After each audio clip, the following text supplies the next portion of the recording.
Hello, everyone. This is Adam Meister, the Bitcoin Meister, the Disrupt Meister. Welcome to the One Bitcoin Show. Today is December the 19th of 2023. It is a nighttime show for the first time in a long time. Strong hand, golden age of the 2020s, having hype. Bitcoin is the next Bitcoin in motion. Value your wealth in Bitcoin. I'm offended by selling. One Bitcoin equals one Bitcoin.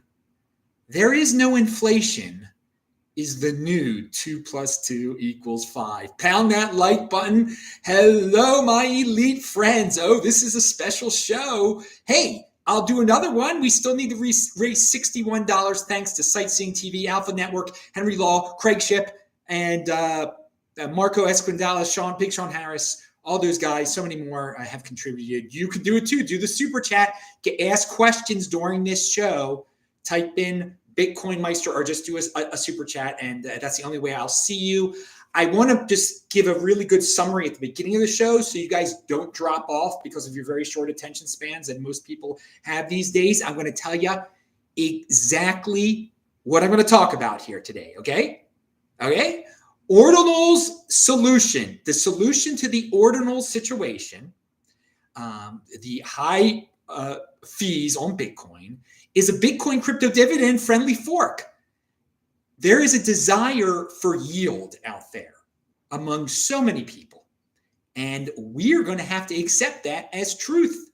Perhaps the Bitcoin holders can get some yield out of this situation. We'll talk about that.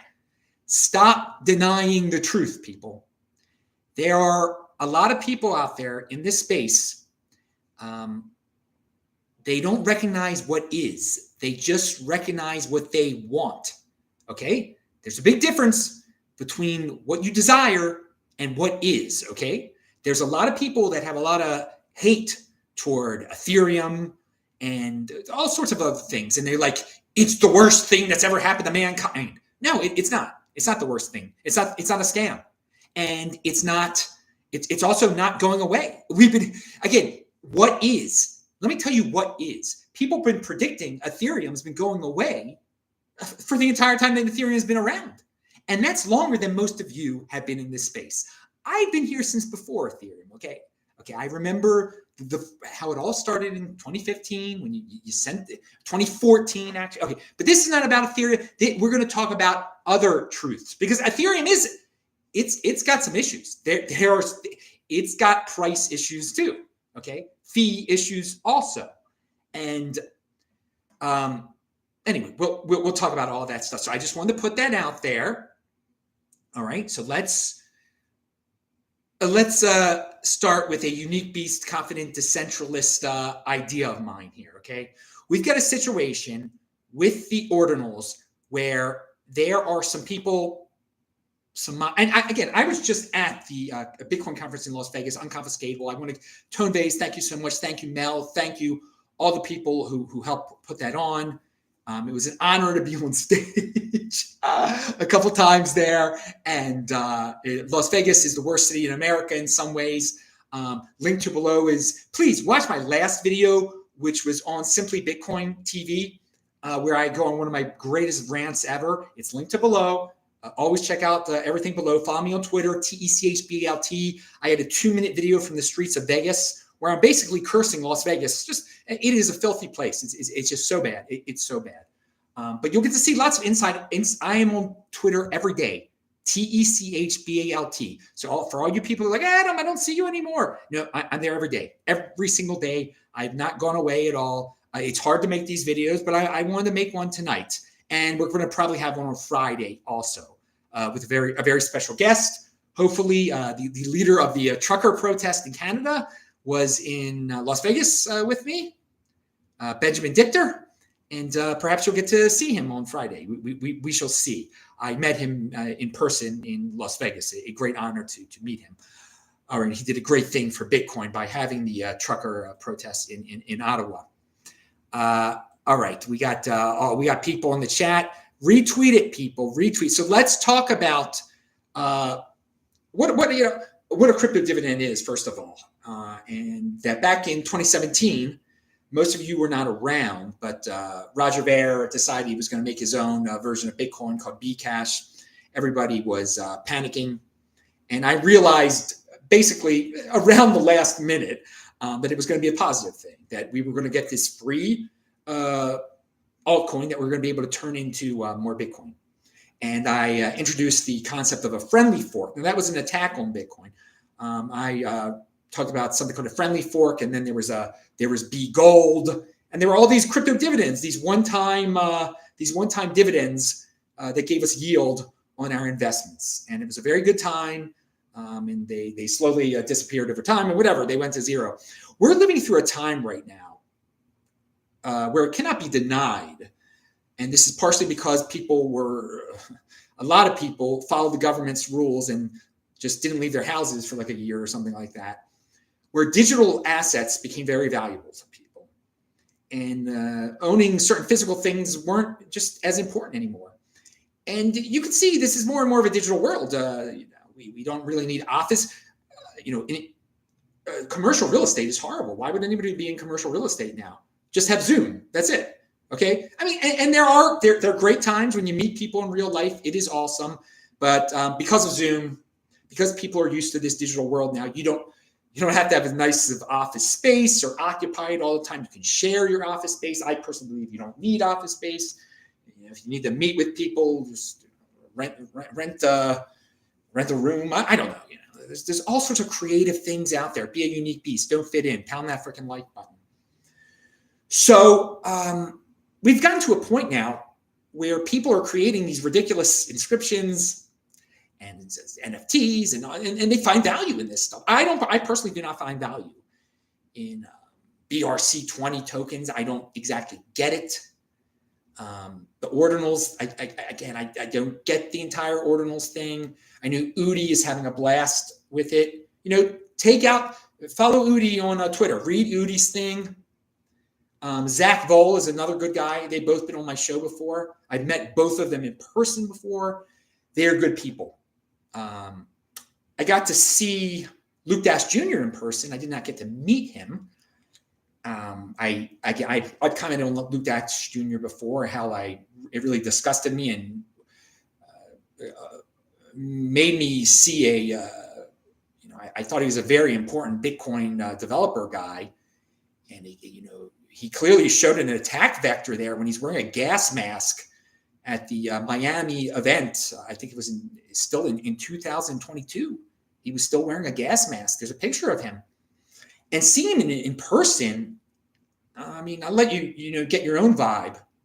But does anybody remember that song by Sir Mix-a-Lot? Baby's Got Back? Anyway, I'll just leave that comment there because he's anyway, if you see him in person, maybe you'll start singing that song, Baby's Got Back, Sir Mix-a-Lot, baby. But he's a guy who really hates Ordinals. So if you want to see that perspective. And I thought it was possible that he's encouraging censoring of he calls it spam. Okay. And I think it's good that the Bitcoin blockchain is being used. That's why the fees have gone up so much. And he obviously doesn't think that's very good. He's part of a new mining pool. There's all this stuff that's out there. Okay. And, to censor, that would really take away from, Bitcoin's core principles. And who says what is spam? Like, I don't like Ordinals, but I'm a confident decentralist. I can deal with it. I understand, there's still people out there. We're talking about 2017 beforehand, that are in this Roger Ver mentality. We're like, oh, we have to be able to afford coffee, to send coffee. The fees have to be that low on the main chain. No, they don't. Bitcoin is there to protect your wealth. Okay. It's not supposed to change. It preserves your wealth. If you have to pay, $50 to send, to get your money out of the country, that's pretty good. To send $1 million out, that's pretty awesome. Cool if you only had to, do 2 cents, pay 2 cents, but it's not like that anymore. The other thing is a lot of people are like, well, people in Africa are going to have to be able to afford this, that, and the other. I went to Africa in 2016. I was in Zimbabwe. I spoke at a conference there. I told the people then, buy Bitcoin, preserve your wealth. There was this communist from Canada there saying, oh, it's so only people like Roger Ver are going to get rich off of it. Who can afford to buy a $600 Bitcoin? I mean, it's laughable now. It's laughable now. I mean, I'm not here to help the trees, okay? Bitcoin isn't here to be altruistic and save every poor person on earth. Not everyone is going to be able to afford the base layer of Bitcoin, but there was a time when they were able to. It hasn't been a secret. Bitcoin is no secret. If you want to, fit in and believe the normie world and not take chances and say it's all luck, then you get stuck in this situation where, yeah, it's expensive to use the main chain and everything, okay? Then, I mean, if you need to send wealth, use Lightning or buy a coffee or send a little bit, or you're cheap, use Lightning Network, maybe use another coin, maybe use Solana. I don't know, dude. Okay, but the core principle, the base layer of Bitcoin cannot change here. And the base principles of Bitcoin cannot change. And there's really no threat from, if he actually had an unfriendly hard fork, that's fine too. That's fine too. All of those things are not going to change. These are, arguments of the mind, what core principles are. And I'm telling you what I think they are. He's telling you what he thinks they are. Yeah, he doesn't think uncensorable is very important. Okay, whatever. But I'm not worried that Bitcoin is going to lose that. Now, what I am concerned about, though, is that the FUD that's out there about the high fees could sour people to Bitcoin, and some of the core constituency of Bitcoin, the holders, they want yield. Everybody wants yield. That's a fact of life. And if you can't recognize that now, you're blind. It's, again, what you want. Why is Ethereum so popular? Why is Solana so popular? Their yield mechanisms are simple and easy. You get more of those cryptocurrencies by just holding those cryptocurrencies and putting them in these, staking in and all this stuff, okay? Now, Bitcoin is not, that's not the way Bitcoin, and Bitcoins should not change from proof of work at all. I'm not saying it should be proof of stake. So let's kill two birds with one stone here, okay? The Bitcoin people are not getting yield. The Bitcoin people, when we do have to move our Bitcoin, if you do if you are a trader of Bitcoin and you're trying to get your Bitcoin off the exchanges, or if you've just bought Bitcoin for the first time, you spent $2,000 or whatever, and now you have to pay $50 to get it off the exchange. I can see that being uncomfortable. I can see that being a problem, okay? I don't care. Again, I don't care about the poor kids in Africa. I'm sorry. I don't. I try to, I'm not going to waste my life worrying about the poor kids in Africa. You could do that. That could be your project or whatever. Create a second layer. Use another cryptocurrency. Put your middle finger up at the Bitcoin base layer and say, oh, it's racist or something. Good, great. Say that. That's fine. That's fine. I don't care.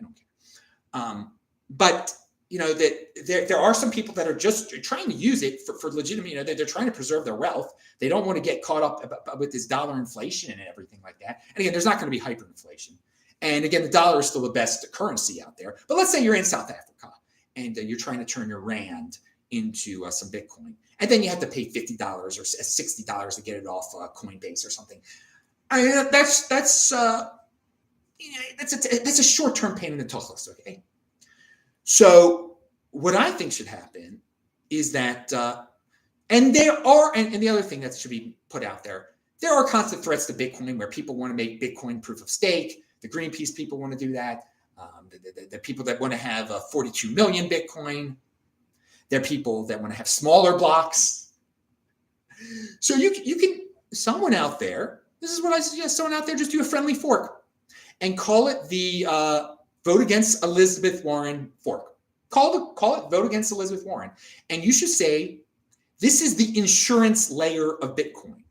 You can call anything you want to, okay? That's another fact of life here. People are like, what's really a layer 2 solution? What's really a layer 3 solution? Well, why don't we create our own new layer called the insurance layer? The insurance, again, that'll shut these people up, okay? Someone out there make a 42 million Bitcoin fork, all right? All the holders will get this, okay? All the holders will get the 2 new coins for every coin they own, okay? And they will be able to sell these coins for more Bitcoin, okay?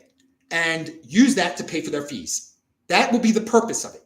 That the people that fork it off will say, this is what it's for. So if people say, well, you're creating wealth out of thin air here, well, why should it be worth anything? Dude, this is the thing. This is the abundant digital world we're living in now.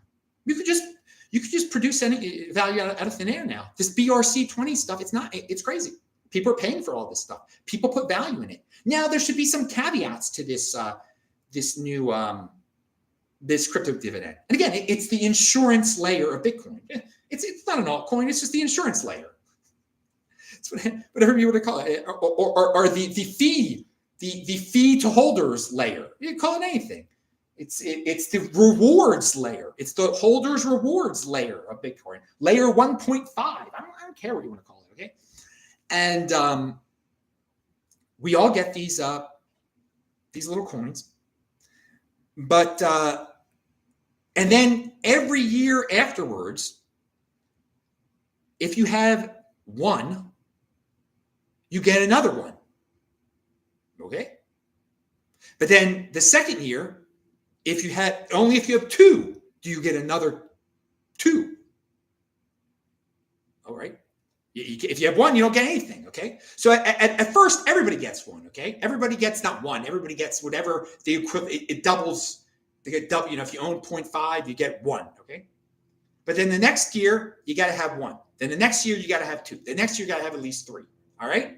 So it encourages people to hold this the insurance layer. Okay. So that right there gives it some value and stuff, okay?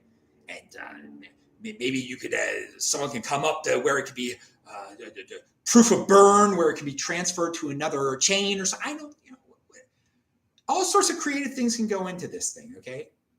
And it's just, all it is the basic truth. I don't want anybody to lie about this, but people will still buy it. Just say the basic truth is this is a way for the loyal Bitcoin holders to pay some of these fees. They're going to dump this. You can buy it. If you want more, if you think there's value in this thing, buy it, right? Whatever. And people will buy it. Or if you think, or if you just like the name that it's called the Vote Against Elizabeth Warren token, I mean, there'll be people that just like it for that. Marketing is very important in all of this. There is a psychology. There is a psychology to crypto dividends. There is a psychology to money, okay? And I've been analyzing this. And we are in this weird era. I've mentioned this before. The first time in the history of mankind where people form tribalism. There's tribalism around money. People get so defensive. I mean, I call it the Bitcoin Inquisition. And some of these guys are like Bitcoin Inquisitioners now, where they're like, no, the ordinals are not kosher. We cannot have this anymore. And they're making all these veiled threats and whatever, censoring this, that, and the other.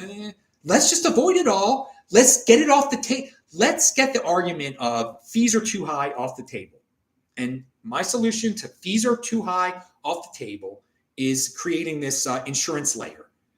And all of us holders get and then you also can see now there's 42 million. Look, what happens when you have 42 million?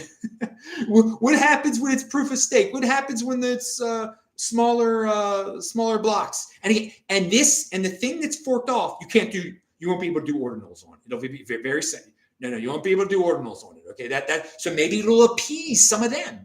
It's just a peace offering. That's all it is. It's a friendly fork peace offering, and it will neuter some of the arguments of these annoying people on Twitter. Now, if no one does what I just suggested, then fine. Those guys will lose out anyway. I'm totally confident in Bitcoin. I'm totally they're free to give their arguments, and if Greenpeace wants to do an unfriendly fork of Bitcoin, they can do that too. I don't care. That to me, but I do love. I admit it. I would love to get yield too. I would like to get yield also, and I can admit the truth that right now there's no yield mechanism like that on Bitcoin. And it was fun as heck when that was going on. And I think that was fun. And I think, part of life is to have some fun out there and to make it, and it'll get attention if it's called the vote against Elizabeth Warren token. Okay. Vote against Elizabeth Warren insurance level of Bitcoin, whatever insurance policy of Bitcoin. And this is, it's funny we use the word insurance policy, and in the real world, people are now want to own these digital assets because look what happens when you own a real world asset, how overhyped they are. And I've owned houses before. Insurance costs are some of the biggest things that are inflating right now with a house. Housing costs, maintenance costs of the house itself. All right, the guys to fix your roof, the guys to cut your front lawn and stuff. It is unbelievable. These are some of the things that have gone up the most. And with Bitcoin, with digital assets, you don't have to worry about anything like that. All right, you don't have to worry about buying insurance. I'm talking about creating free insurance for us. I mean, isn't that awesome? But can you see the logic of why the youth today don't want to own physical assets? And can you finally see why owning a house is not the American dream? I'm renting this place in Salt Lake City. And a lot of people are like, Adam, the world is so bad. The country is so bad. It's the top 10% of the people that are paying all these fees, that are paying all the taxes, lots of the taxes. Most of them are CUCKs. I readily admit it. They should totally break away from this. So they're, still funding, this. We really are living in almost a post-scarcity society. I think people are too spoiled where they take for granted their iPhones and everything. And I'm not saying there isn't real inflation. I just mentioned where there's real inflation. Avoid those things. Avoid buying a house. You got yourself into a real bad situation if you own a house right now. Those costs have really, the maintenance costs are incredible. I mean, I can see why you're complaining with that, but is it an ego thing? Is it to impress your wife? I moved to Salt Lake City, a beautiful place. I have a very small apartment, and it's so awesome. It is, the costs are so low. There are no maintenance costs. There's no insurance. There's no property taxes. The property taxes have inflated in all these cities too. It's unbelievable. And so, forget about running an apartment or whatever. Just having pure digital assets, you can see why. There's none of that. You don't have to worry about any of that. And that is truth right there, because there are always going to be people like, owning a house is such a great investment. You're just repeating that's what you want, man. It's a blind mantra now. And it doesn't, I don't care where you live in the United States. It is inflation has hit the homeowners the worst. And some of them are the biggest CUCKs out there. So, and there's so much free stuff out there, dudes. I furnished this, and you guys know I'm very well off. I furnished this entire place.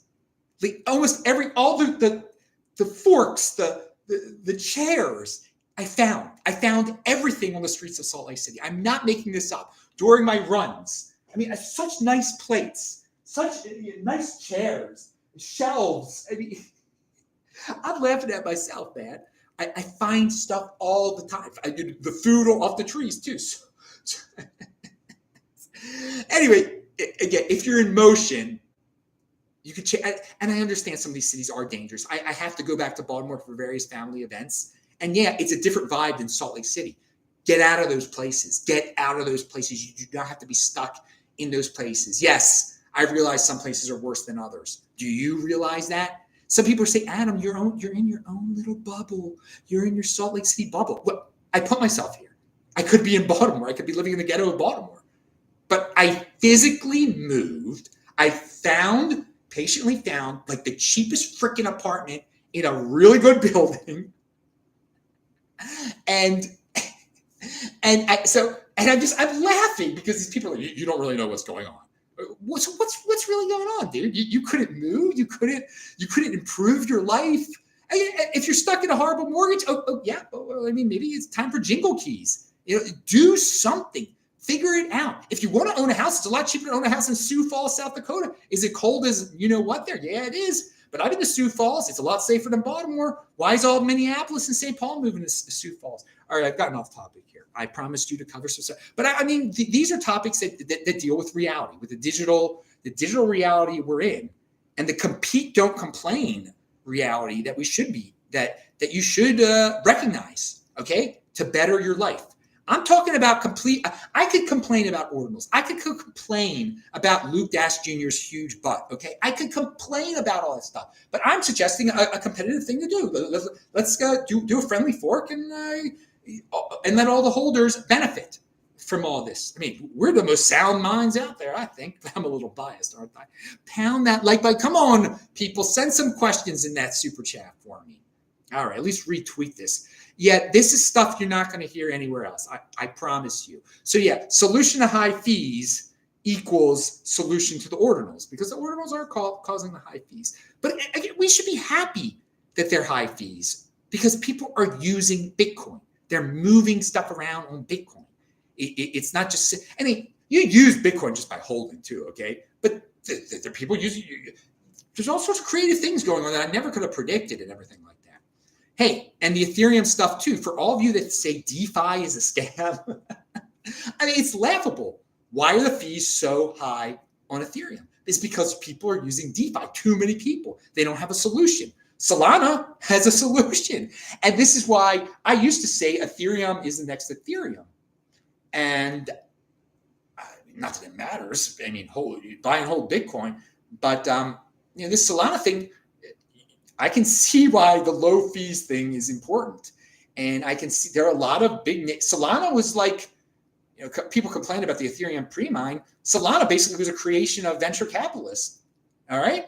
Funded, by people like Vinny Lingham and everything like that. And I like Vinny Lingham. I have no problem with the venture capitalists. Jimmy Song at Unconfiscatable, he sounds like AOC when he's talking about venture capitalists. I mean, it brings, it's sad. It's sad. He's an authoritarian.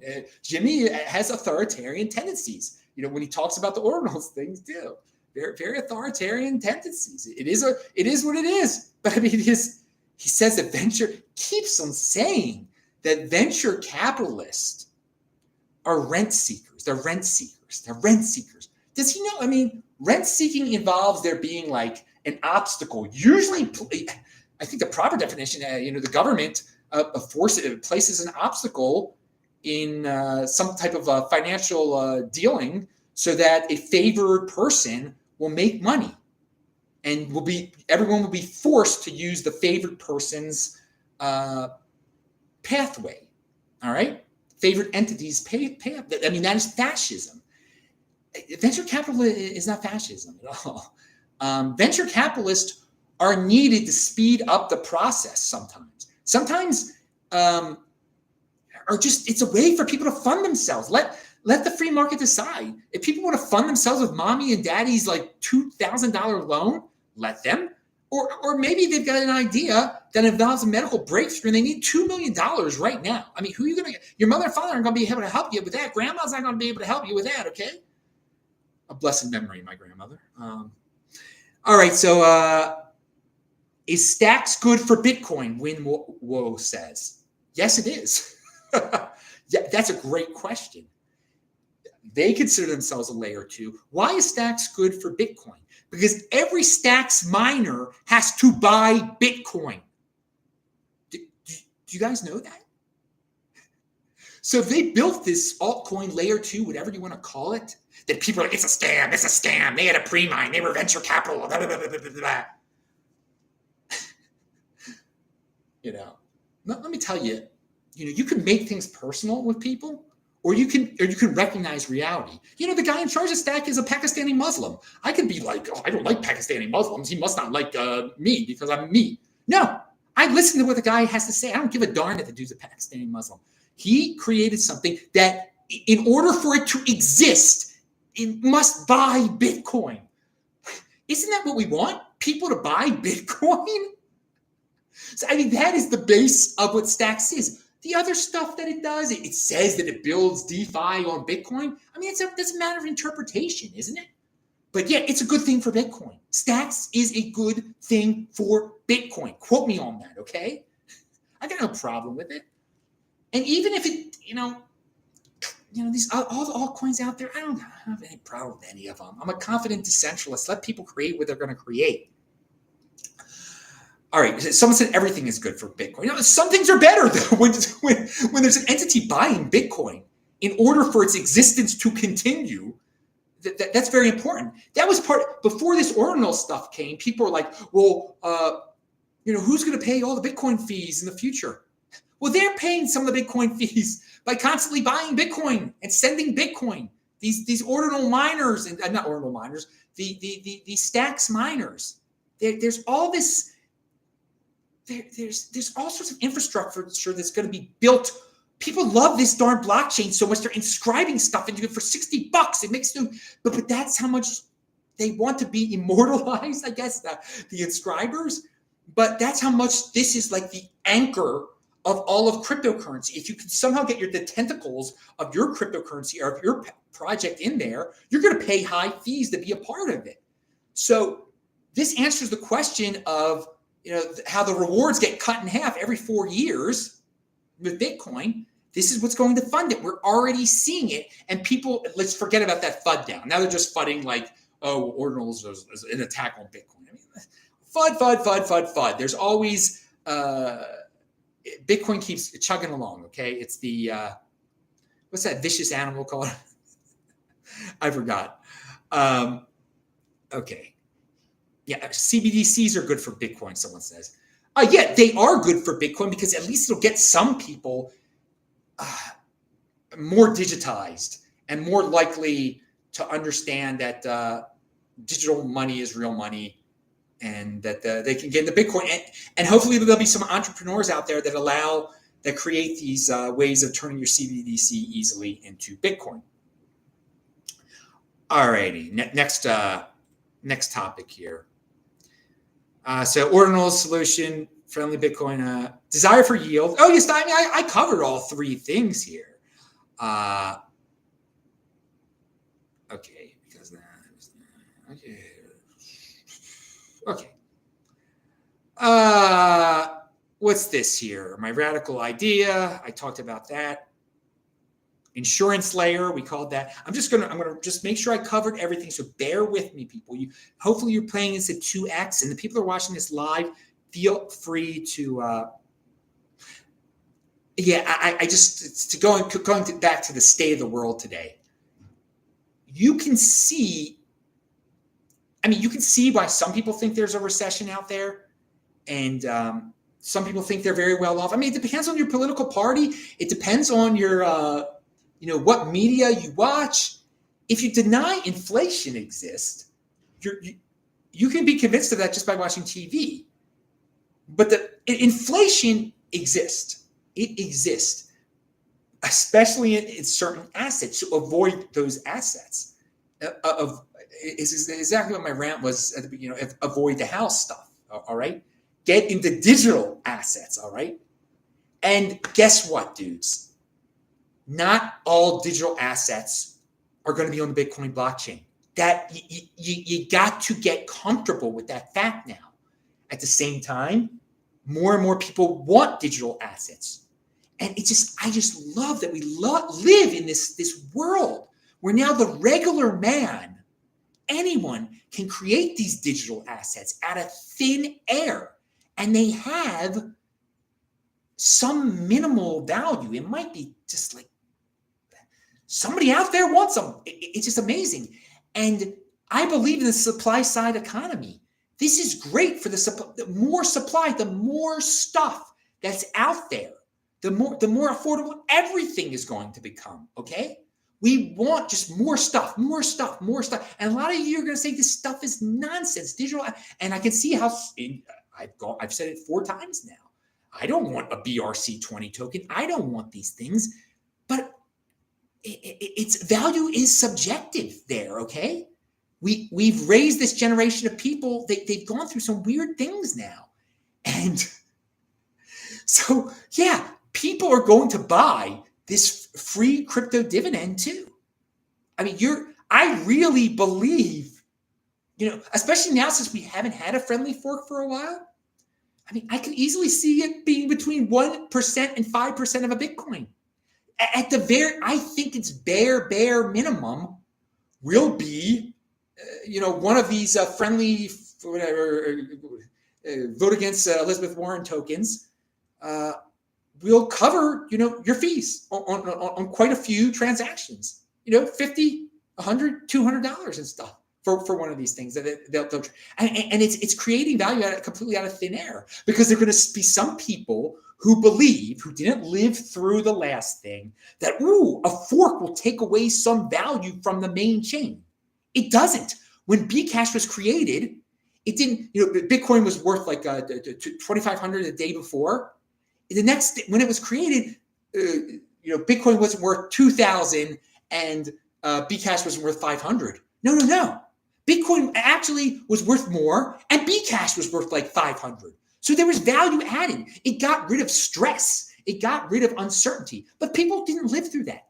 People they have such horrible memories, or they cannot admit what is. They don't want to study the past. They have a desire of what they want. Okay, there's such a difference between what is and what you want, and so many people get hooked on what you want. Okay. I'm just telling you at least what was in that situation.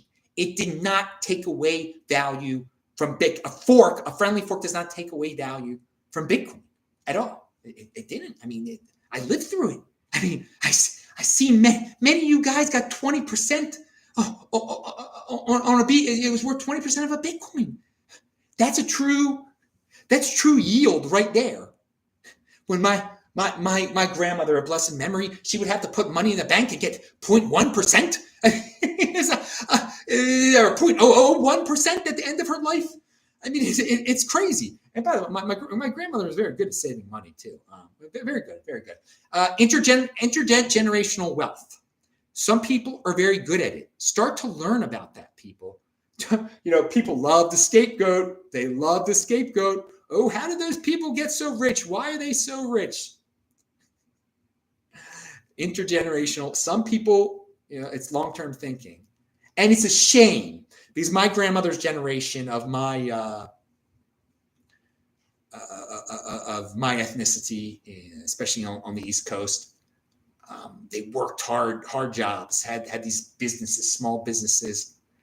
They saved so much, lived frugally, and paid for great college educations for their kids. Their kids became doctors. My parents weren't doctors or anything like that, but they passed down their wealth to their kids. And so then the grandkids just end up so spoiled, talking about this communist stuff in college and accept it. But I'm telling you, my grandparents' generation didn't save that money for their kids to be communist professors and teach this stuff, teach the young people to hate who their grandparents were. It's sad. I'm not saying everybody turned out like this, but you got, not only do you have to pass on generational wealth, make sure you pass on generational wisdom, okay? And of blessed memory, my father and my grandmother definitely did that to me. Because I didn't become no self-hating Jew, and I didn't become a communist, and I didn't, feel guilty about who I am. And I'm proud of all the work that all four of my grandparents did. And all the savings they did, and it really instilled. It's still quite a savings ethic in me that at times has gone a little too far now, because obviously I've anyway, there's a little insider information for you. But by the way, no one's entitled to home ownership. So there's a lot of people that are like, I'm entitled to this. I'm going to do it. I've gotten some benefits. No one is. It is not a right to own a house. And renting a place, you see the big smile on my face. Renting a place in a beautiful city, in a peaceful city where people don't hurt each other. When I was in Baltimore, I didn't tell this story yet. I tried to be cheap and not take a Uber one day to get to the airport. And by the way, Baltimore, of all the cities I go to, is the hardest for me to get to the airport. Unfortunately, my father used to take me to the airport, and he's gone. And my mother does not drive to the airport, and there's some other issues with some other people. So I have to. It's so the public transportation is horrible, but I can sometimes get to the public transportation. And I did something that was risky, and it was cheap. I took the subway to the and transferred at the light rail. I could have paid like $40 for an Uber or whatever, or I'm not allowed an Uber, only Lyft because of my phone number is weird. The phone number that I use, again, I don't have a phone. Well, I have a phone that I only use because it was given to me for free by Coinbeast, great organization. But I only use that for the internet, that phone. But my phone number is not accepted by Uber anyway. Lyft. But no, I took the subway to Lexington Market, and I transferred above ground to the light rail, and it was only 7 in the morning. This is how dangerous Baltimore is. I mean, I didn't even know it had gotten this bad. And again, I want to stress that my family members live in the county and everything, and it's safe there. It's not what it used to be. But when I got off the subway, when I got above ground, I only had to walk a block.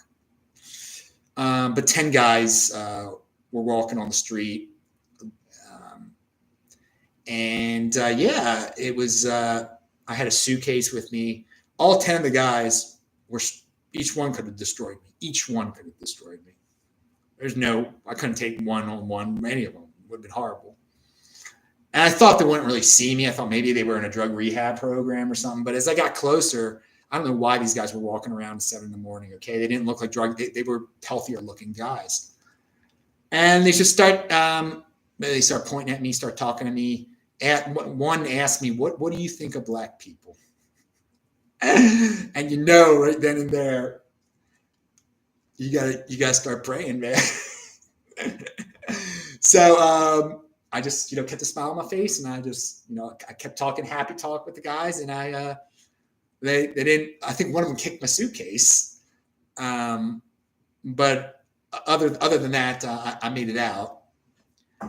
That's not fun. I mean, it's true. Might makes right type of.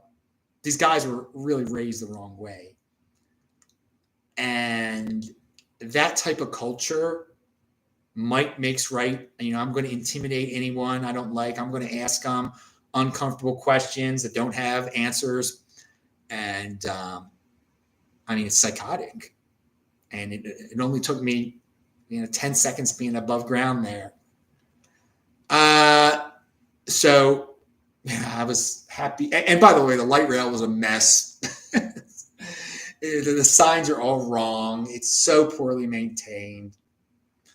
And it's just, if people tell you Baltimore is a ghetto and you tell them, oh, you're exaggerating, you tell them my story, okay? And the culture of the city of Baltimore has really lost it. And that the people that don't believe in might makes right, that they make excuses for this culture. It's not good for the people that live under it. It's really unhealthy. It's really spiraled downward since I full-time lived in Baltimore City. And just Salt Lake City. When I landed in Salt Lake City, I got to the light rail there, which takes me basically right to where I live, a few blocks away.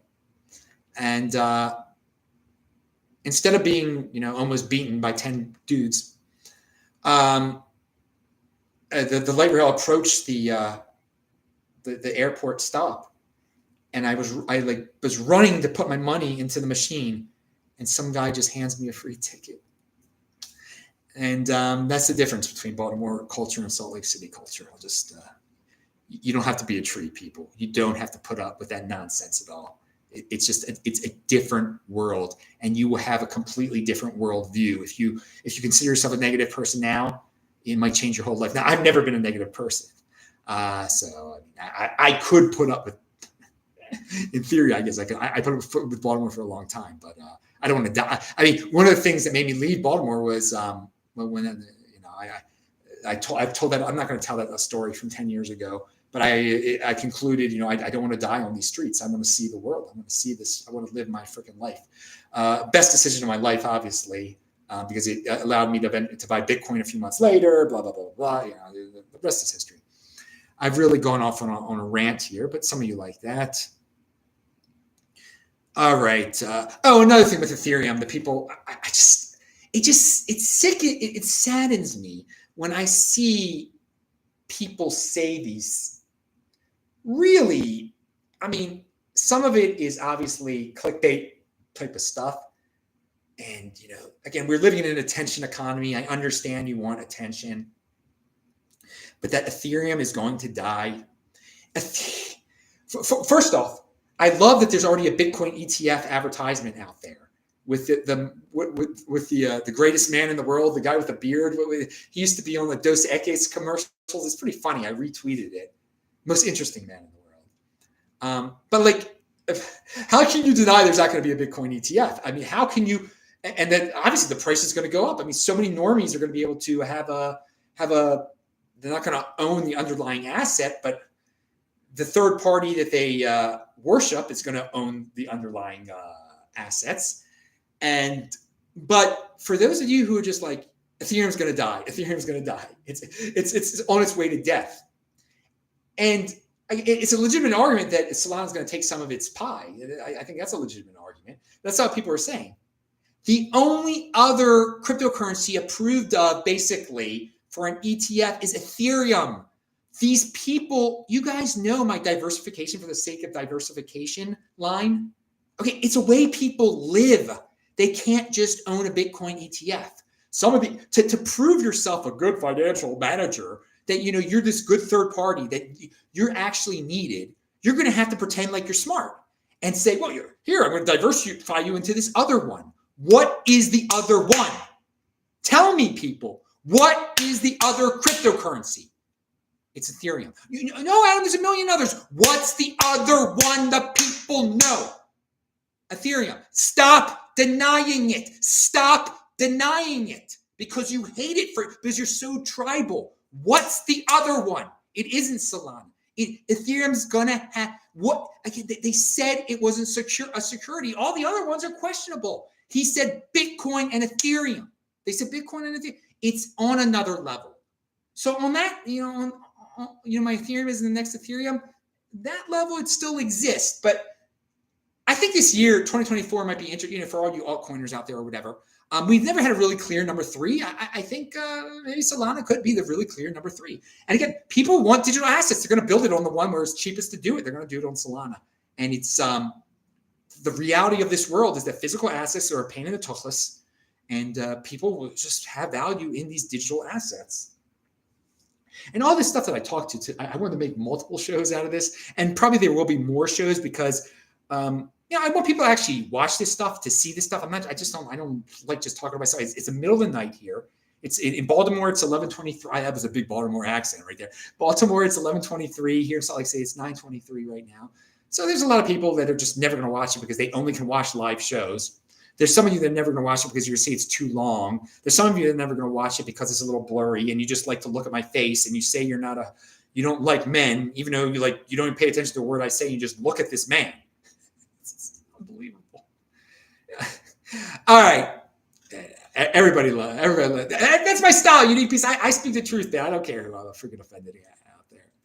I'm offended by selling. That's the only thing. Adam, I'm sure you're familiar with the Bitcoin Unlimited team, right? Those guys made their own project, and it's one of the first that's really interested me. What? Bitcoin Unlimited has been used for so many different things, dude.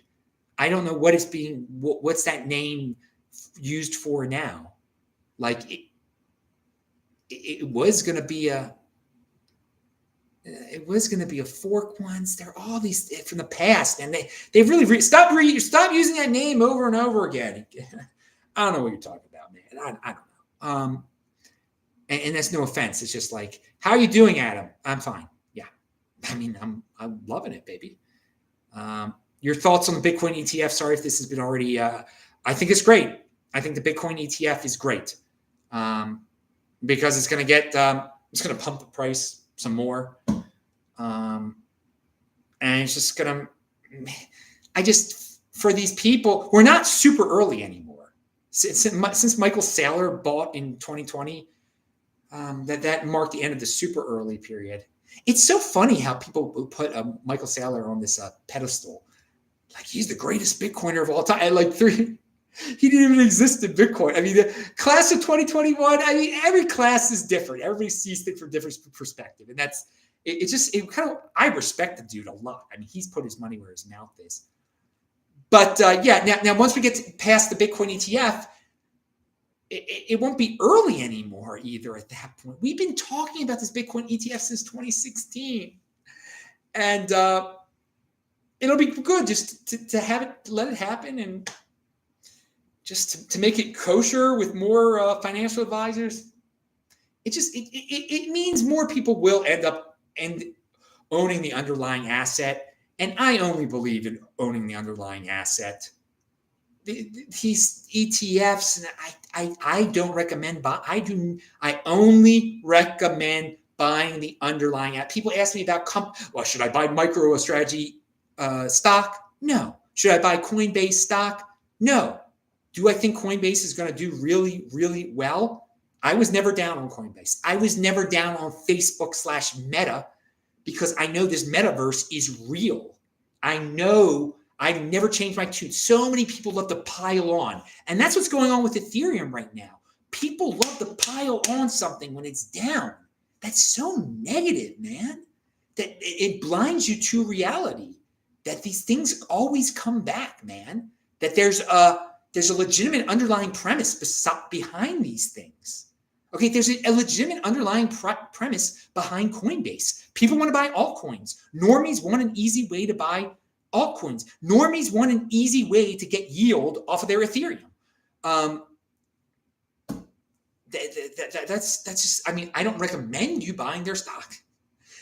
Okay, but there's going to be value in the stock of Coinbase, and I think Meta will be much bigger than Coinbase though, because that's the whole freaking metaverse right there.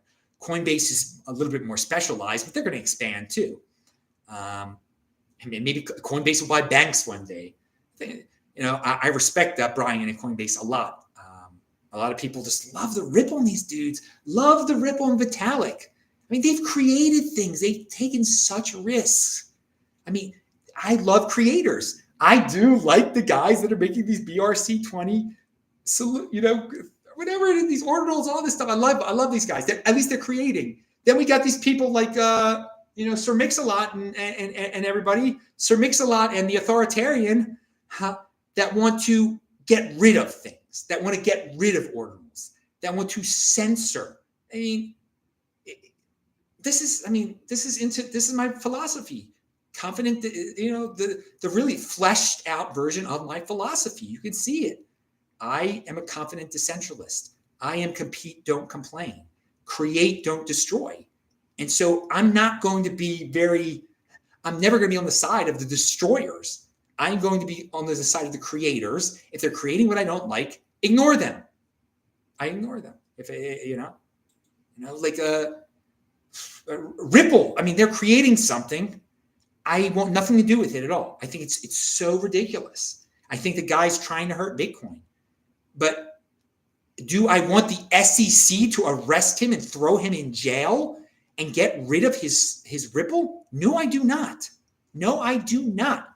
And I will not compromise my values at all, man. I'm not going to be an authoritarian destroyer, all right? Because they will come for you one day too. If you legitimize that, then it's legitimate for Elizabeth Warren to throw me in jail, okay? And to throw anyone that deals with Bitcoin in jail. And that's why we should produce something in honor of her, the insurance layer of Bitcoin, the friendly fork. So I can flesh that out more. If someone is really interested in it, be my guest. I'd love to just tell you how to do it. I'd love to promote it. And of course, I would love to sell it for Bitcoin. I'm going to admit, and when I say promote it, I'm not going to tell people to buy it. I only tell people to buy the underlying Bitcoin asset, but I will happily say that we are getting yield. We are getting yield. Yield is good. It is very, very good. It is very good to be able to get more Bitcoin to pay for your fees or to buy a new house or whatever it may be, depending on how many Bitcoin that you have, and to see what it's like to have 42 million fake Bitcoin out there or whatever it's going to be. All right. I'm just... all right, halving hype, dude. Start talking about the halving. It's going to be fun. It's going to be great. 2024 is going to be a lot of fun. I might be have a show this Friday again. I probably will have a show this Friday. It is the fast of the 10th of Tevet, so I'm not going to be running. It's my my uncle's yahrzeit of blessed memory. So I'm Adam Meister, the Bitcoin Meister. I'm not going to say Shabbat Shalom because I'm going to be here on Friday, but everybody have a good time. And, think about your philosophy, your life philosophy. Think about what is and what you desire, and what you want things to be, and how you just deal with what is. Deal with what is. Don't try to paint this. Just because you come up with this very creative narrative doesn't mean that the narrative is going to happen. And I think all these people just create everything's a scam narrative. Everything's a scam narrative. Or, this thing's going to disappear narrative. And they start believing their own narrative, but all it is narrative at all. I mean, it's just you're brainwashing yourself. Just like the mainstream media comes up with all these narratives that brainwashes the normies, that makes them paralyzed and unable to move and unable to buy Bitcoin. That's what you're doing to yourself. You're paralyzing yourself. So it's hard sometimes to recognize what is, because it goes against your tribal tendency. Don't be tribal. Unique beast, confident decentralist. You are one. But it's easy to default. Individualism is the accomplishment. Tribalism is the default of humanity. It is to be an animal. It is might makes right. We are animals in a sense. And sophistication is individualism. Sophistication is culture. And some cultures are better than others. The Baltimore culture is inferior to the culture of Salt Lake City. There's just no doubt about it. And thank God I didn't get hurt. Thank God I didn't get hurt. I shouldn't be that cheap. I don't want to learn the hard way, dude. I don't want to learn the hard way. Pound that like button, everybody. I'll see you guys later. And please retweet this. TechBall on Twitter. Bye-bye. Thanks, everybody.